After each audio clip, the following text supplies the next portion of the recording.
హల్లెలూయా. ఆయన చేతిలో ఉన్నది. ఆయన అధికారి.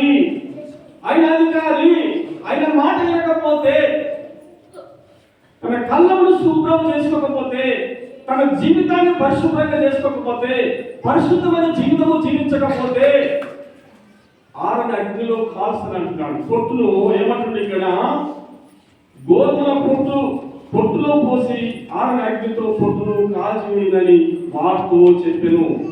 గోధుమలను పొట్టులో పోసి ఆరని అగ్నితో కాల్చివేస్తాడు. అంటే దీని అర్థం ఏంటంటే, కళ్ళను శుభ్రం చేసుకోవాలి అనగా మన హృదయాన్ని శుభ్రం చేసుకోవాలి. మన హృదయంలో ఏముండదు, మంచుండదు, దారుండదు. మన హృదయము కలంకంగా ఉండాలి. ఎప్పుడు క్రైస్తవ జీవితము దేవుని వాక్యం ఏం చేస్తుందంటే, మన హృదయాలను కడుగుతుంది, మన హృదయాలను శుభ్రం చేస్తుంది. మన బ్రతుకులు బాగుండాలని వాక్యం తెలియపరుస్తుంది. వెళ్ళారా, ఇది దేని నిమిత్తం కాదు, మనం నిష్కలంకంగా ఉండాలి. కలంకం లేని అంటే కలంకంగా ఉండాలి, మన ముడతలేని వారిగా ఉండాలి, మచ్చలేని వారిగా ఉండాలి. పవిత్రంగా పరిశుద్ధంగా మనం జీవించడం అనేది దేవునికి ఇష్టము.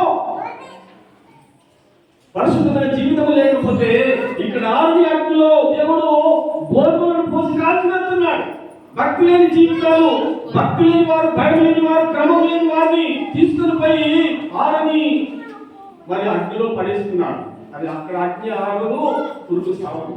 అంటే అగ్ని మండుతూ ఉంటాడు, అలాంటి పొట్టులో పడేస్తాడు. అందుకే ఆయన చేతిలో ఉన్నది బిడ్డలారా. అందుకే మనం ఆయన చేతిలో ఉండాలి.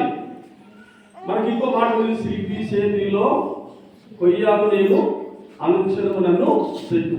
శిల్పి చేతిలో కొయ్యాకు నేను అనుక్షణము చెక్కమంటున్నాండి. అనుక్షణం ఏం కావాలి, మనము ఏం కావాలి, చెక్కబడాలి. మనం చెక్కబడాలి. అనుక్షణం మనం చెక్కబడేకంటే దానికి చాలా మురుపు వస్తున్నది, అది అందంగా మారుతున్నది, అది సౌందర్యంగా మారుతున్నది, దానికి వెలుగేస్తున్నది, దానికి మహిమస్తున్నది. బిడ్డలారా, మనము దేవుని సన్నిధిలో మనం మార్చబడాలి. మన జీవితాలు మార్చబడాలి, మన బ్రతుకులు మార్చబడాలి, మన కుటుంబాలు మార్చబడాలి. ఇది అందుకే ఆయన చేతిలో ఉన్నది కనుక ఆయన కళ్ళము బాగా శుభ్రం చేశాడు. మన కాళ్ళములను శుభ్రం చేయాలి. బిడ్డలారా, చెత్తను తొలగించుకోవాలి, చెత్తను తీసివేయాలి, చెత్తను పడేసేయాలి. పనికిమాలిన చెత్త అంతా కూడా తీసుకొని పోయి బయట పడేయాలి.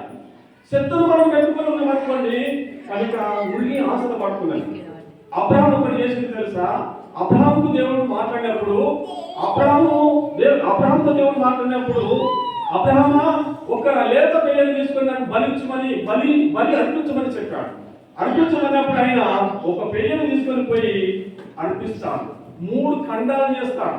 3 ఖండాలు చేసిన తర్వాత ఆయన ఏం చేస్తాడంటే, అందులో ఉన్న చెత్తను తీసుకొని పోయి బయట పడేస్తున్నాడు. ఆమె చెప్పండి హల్లెలూయా. చెత్తను మన ఇంట్లో ఉంచుకోకూడదు.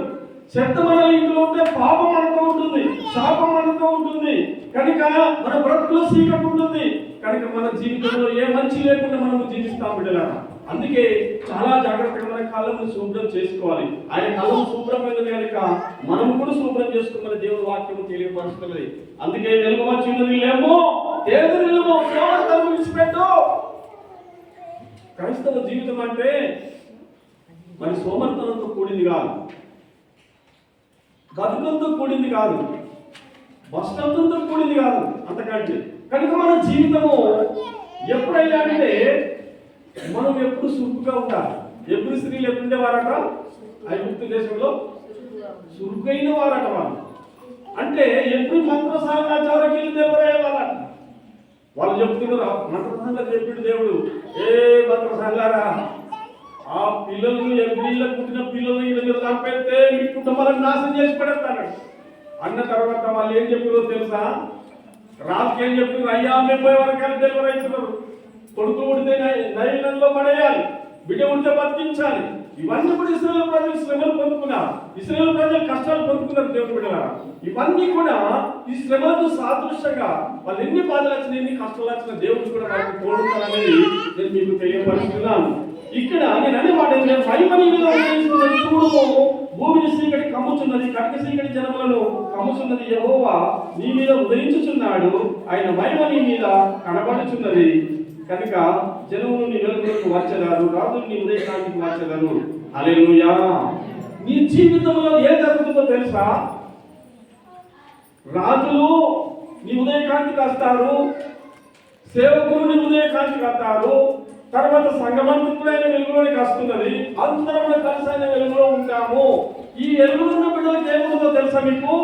అన్ని దేవుడి సౌకర్యాలతో ఉంచుతాడు, అన్ని సమయంగా మనకు ఉంచుతాడు, అన్ని కూడా మనకు ఏ కొత్త లేకుండా ఏమి కొత్త లేకుండా దేవుడు ఉంచుతాడు. దేవుడు బిడ్డలారా, మనం నీతి గిట్ట మనకు సరిగా ఉంటే, భక్తి గిట్ట మనకు సరిగా ఉంటే, భావన కలిగి సరిగా ఉంటే, ఉపవాస ప్రార్థనలు, కన్నీటి ప్రార్థనలు కనుక మనం ఆయన సన్నిధిలో ఉండి నడిచినట్లయితే దేవుడు మనలను అత్యధికంగా దేవుడు దీవించబోతున్నాడు. దేవుడు బిడ్డలారా, అందుకే యెషయా గ్రంథంలో ఉన్నటువంటి మాట మరొకసారి చూడండి, 40లో చూడండి.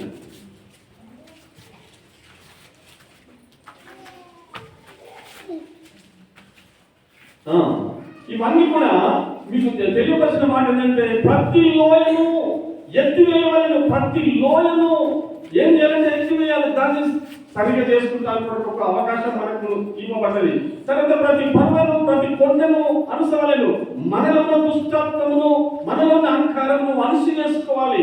కనుక దీనత్వం కలిగి, కనుక దీన స్వభావం కలిగి దేవుడు నడవడము. తర్వాత అంకరని చక్కగాను చేయవలను. అంకరం ఉన్నటువంటిది మనము చెడిన బుద్ధి, చెడిన మనసు అంటాం చూడండి, అవన్నీ మనము సరి చేసుకోవాలని దేవుని వాక్యము తెలియపరుస్తున్నది. కరకైనవి సమానంగాను ఉండవాలని, కరకైనవి కనుక కరకైన అనగా మరి మార్పు లేనటువంటి వారి జీవితంలో మార్పు జరగాలి, మార్పు లేని వారి జీవితంలో మార్పు జరగాలి, మంచిగా లేని వారి జీవితంలో మంచిగా కావాలి. ఈ రోజు నీ జీవితానికి మార్చుకోవడానికి అవకాశం, ఈ రోజు నీ జీవితాన్ని ప్రభుకి అంకితం చేసుకోవడానికి అవకాశం దేవుడు బిడ్డలారా. ఎందుకంటే దేవుని వాక్యము మనల్ని తగులుతుంది, దేవుని వాక్యము మనల్ని కొట్టుతుంది, దేవుని వాక్యము మనకు బుద్ధి చెప్తుంది, దేవుని వాక్యము సర్వసత్యంలోనికి మనల్ని నడిపిస్తుంది. దేవుడు చెప్పే మాట ఏంటంటే, నీ బ్రతుకు బాగుండాలని కోరుకుంటుంది వాక్యము, నీ జీవితం బాగుండాలని కోరుకుంటుంది. కనుక నీ జీవితంలో ఎలాంటి నష్టపరిహారాలు పొందుకోమని దేవుడు చెప్పడం లేదు. అందుకే ఈ కరకైన ఏంటంటే, కరకైనవి సమానంగా ఉండాలి. అంటే ఈ కరకైనటువంటి విషయం ఏంటంటే, మంచి మంచి మనసాక్షి కలిగిన బిడ్డలుగా మనం జీవించడం అనేది మీకు తెలియపరచబడుతున్నది. బిడ్డలారా, 5వ వచనం యెహోవా మహిమ బయలుపరచబడుతున్నది.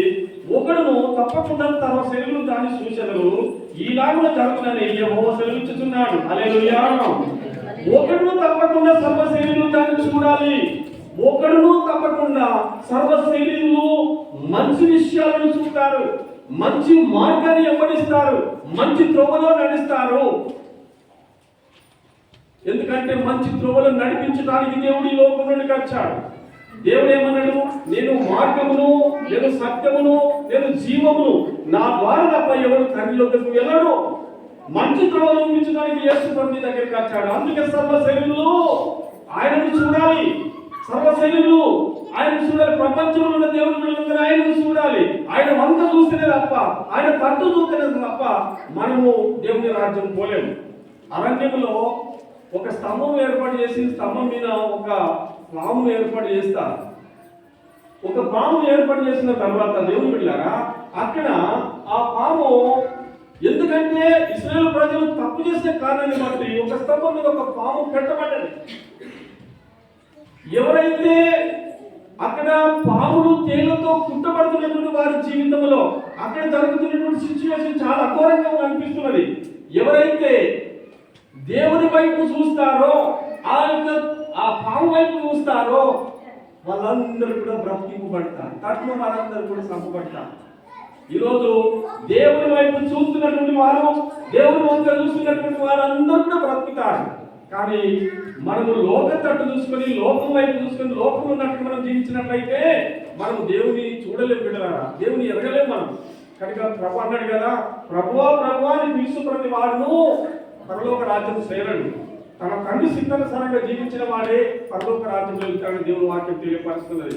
బిడ్డలారా, మనలో ఉన్నటువంటి ప్రతిని కూడా చెత్త చెత్తరం తీసివేయడంలో నైపుణ్యత కలిగిన వారమే ఉండాలన్నది నేను మీకు తెలియపరుస్తున్నాను. అందుకే ఒకటి తప్పకుండా తన సర్వ శరీరులు దాన్ని సూచనలు ఈలాగా జరుగునని యెహోవా సెలవిస్తున్నాడు. ఈలాగు జరుగునని యెహోవా సెలవిస్తున్నాడు. ఈలాగునే జరుగుతుంది. ఇవన్నీ మార్చుకుంటేనే మంచి జరుగుతుంది. ఇవన్నీ తీసివేసుకుంటేనే మంచి జరుగుతుంది. మంచి జీవితం జీవిస్తేనే తప్ప మరి మంచి జరగదని చెప్తున్నాడు. ఇంకొక మాట తీసుకుందాం మనం.